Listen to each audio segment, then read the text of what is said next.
Assalamualaikum warahmatullahi wabarakatuh. Alhamdulillah, Allahumma sholli ala sayyidina Muhammad wa ala ali sayyidina Muhammad. Dan sama kita hormati para guru-guru, mudah-mudahan panjang umur berkah ilmu yang tinggi.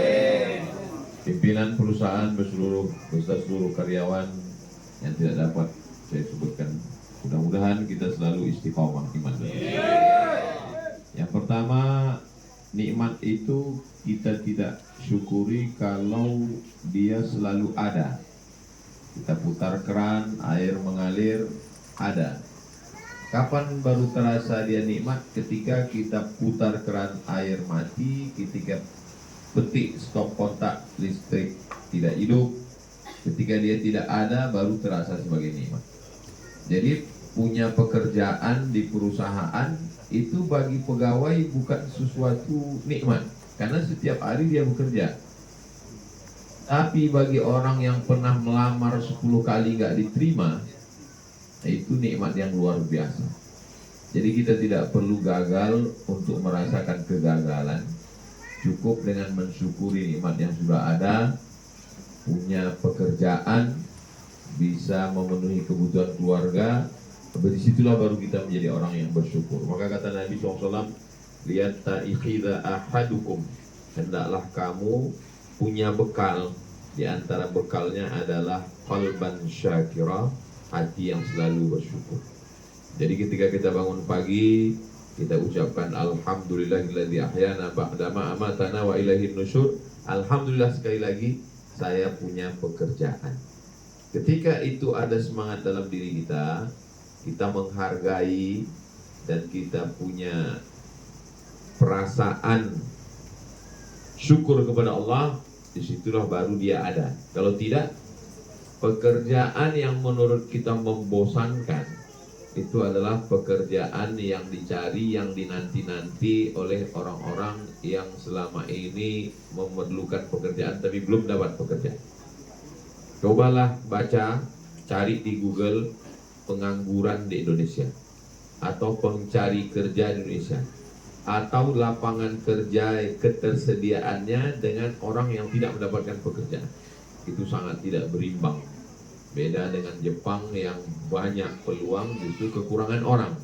Sedangkan kita begitu banyak pencari kerja, kurang investor, tidak masuk, yang ada seterusnya. Jadi poin yang pertama adalah mensyukuri nikmat pekerjaan. Yang kedua, setelah kita mensyukuri nikmat pekerjaan, bagaimana cara mensyukurinya? Tentu saja kalau sifatnya di kantor, on time, tepat waktu, mengejar target-target perusahaan, atasan, rapat pimpinan, apa yang mau dicapai, lalu kemudian untuk kepada Allah Subhanahu wa taala, gajinya dikeluarkan zakatnya, infak sodakohnya, yang sifatnya lisan, berzikir jangan berhenti, sholawatnya, istighfarnya, tasbih tahmidnya, ibadah hartanya sudah, ibadah lisannya sudah, ibadah keluarganya sudah. Nah, maka ini cara bersyukur kepada Allah Subhanahu wa taala.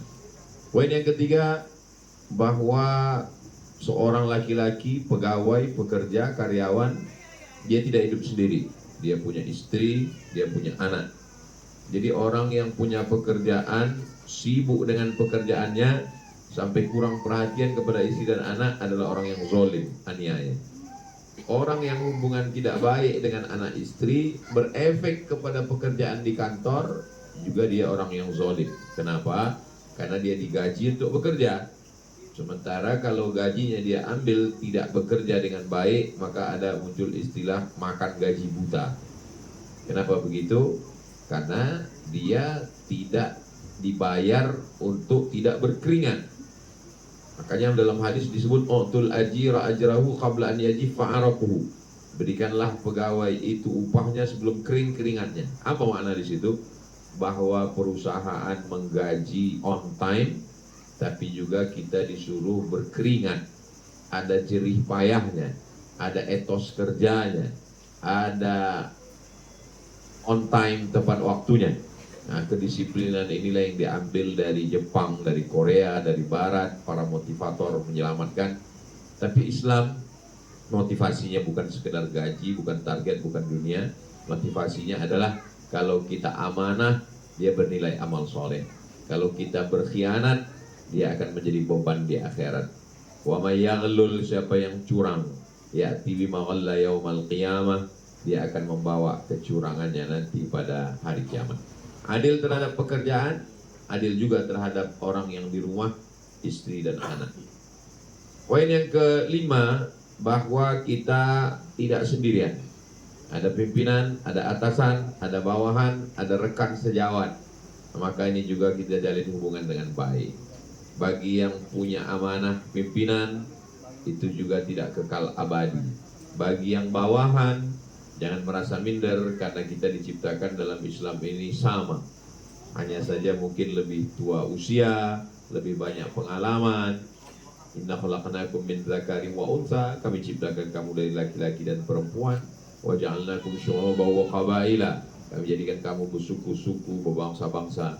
Inna akramakum indallah, yang paling mulia bukan yang senior, yang paling mulia bukan yang tinggi pangkatnya, yang paling mulia bukan yang pandai ngomongnya, yang paling mulia adalah atqakum, orang yang paling takut kepada Allah Subhanahu wa ta'ala. Kalau begitu cara kita berpikir, atasan tidak sombong, bawahan tidak minder.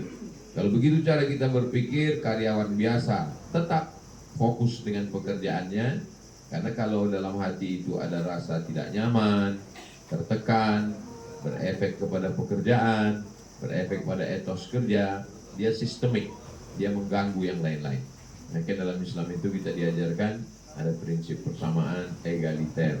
Kalau ini kita jalankan poin-poin ini, insya Allah perusahaan berkembang dengan baik, keluarga kita pun baik, hubungan kita sesama pengelola, karyawan, atasan, bawahan juga baik. Kalau kita sudah baik, suami baik, istri baik, anak baik, lingkungan baik, insya Allah Indonesia baldatun thayyibatun warahmatullahi.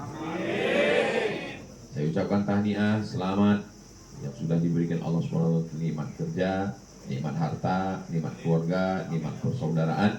Mudah-mudahan kita jaga ini bersama kita di sini, bersama juga nanti kita di surga jannatul kita.